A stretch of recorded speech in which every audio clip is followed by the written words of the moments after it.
चलिए शुरुआत करते हैं आज के चैप्टर की। आज हम करने वाले हैं प्रीपोजिशन, जिसका हिंदी मतलब होता है संबंधवाचक अव्यय। अब देखो, संबंधवाचक मतलब संबंध को दर्शाने वाले, ठीक है। तो अगर इस चैप्टर के बारे में बात करें, बहुत ही काम का चैप्टर है ये। प्रीपोजिशन में ऑलमोस्ट 52 तरह की प्रीपोजिशंस होती हैं, जो कि बहुत आपने सुनी होंगी। इन, ऑन, अपॉन, पता नहीं कितनी सारी प्रीपोजिशन, ऑलमोस्ट 52 तरह की प्रीपोजिशन होती हैं, यानी 52 तरह की प्रीपोजिशंस होती हैं। तो हम आज उसके बारे में तो बात नहीं करेंगे, लेकिन हाँ, प्रीपोजिशन के मतलब क्या है, क्या किस तरह से इसका आधार है, इसके बारे में बात करने वाले। अगर हम बात करें ये क्या होती है, तो इसके बारे में ध्यान से समझने की कोशिश करना, और टेबल जो मैं थ्योरी बोलने वाला हूँ उस पर फोकस करना। तो चलिए शुरुआत करते हैं।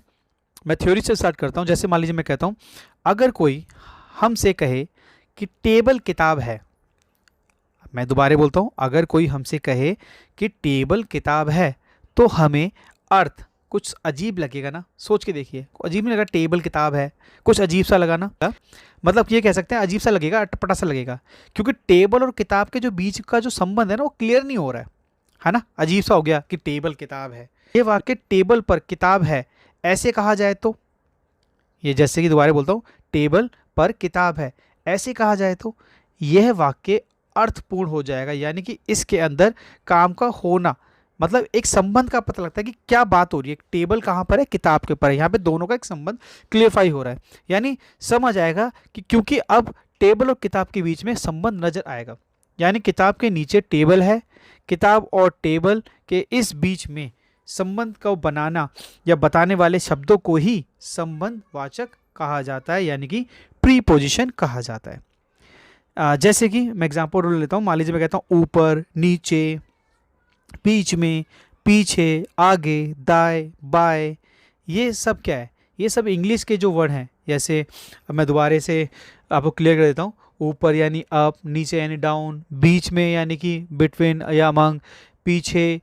आप इस तरह से जो वाक्य हैं हमारे, आगे, दाएं, बाएं, ये सारे के सारे हमारे प्रीपोजिशन के पार्ट होते हैं। कई लोगों को इनके एक प्रकार के बारे में ही पता होता है, परंतु इनके यूज़ अलग अलग वाक्यों में कुछ अलग हो सकते हैं। जैसे कि इन अंदर, फॉर माने के लिए, फ्रॉम माने से, ऑफ माने का, पर इनको कह सकते हैं। अभी इनको अलग अलग तरीके से यूज़ होता है और इनकी हिंदी बदल जाती है, क्योंकि मैंने जैसे कहा कि अब एक प्रीपोजिशन के अलग अलग पार्ट हो सकते हैं, अलग अलग जगह यूज़ हो सकते हैं। तो हम उस बारे में डिटेल में बात नहीं कर रहे हैं फिलहाल।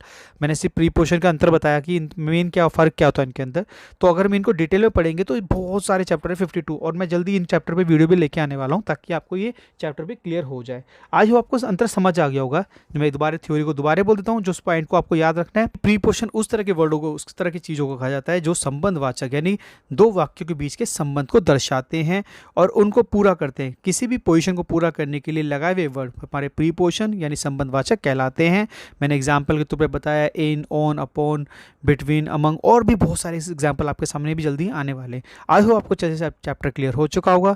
जल्दी ही मिलते हैं नए चैप्टर के साथ। आई होप आप मेहनत कर रहे हैं और छोटे छोटे चैप्टर जो मैं कम से कम टाइम में बना रहा हूँ, ताकि आप जल्दी जल्दी सीख पाएँ, उससे आपको कुछ ना कुछ मदद मिल रही होगी। चलिए जल्दी मिलते हैं नए चैप्टर के साथ। जब तक के लिए बाय बाय।